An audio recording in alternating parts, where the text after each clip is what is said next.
ಪ್ರಕಾಶಃ ಸರ್ವಸ್ಯ ಯೋಗಮಾಯಾ ಸಮಾವೃತಃ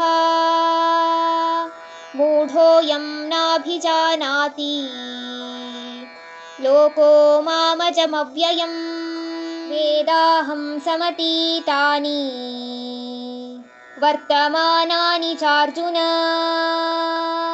ಭವಿಷ್ಯಾಣಿ ಚ ಭೂತಾನಿ ಮಾಂ ತು ವೇದ ನ ಕಶ್ಚನ.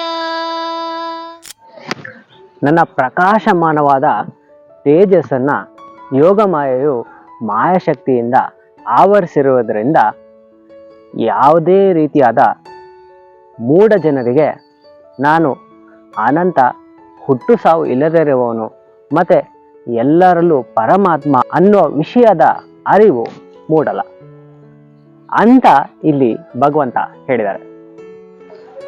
ಅರ್ಜುನ, ಸಮಸ್ತ ಜೀವರಾಶಿಗಳ ಭೂತ, ಭವಿಷ್ಯತ್ ಮತ್ತು ವರ್ತಮಾನ ಕಾಲದ ಅರಿವು ನನಗಿದೆ.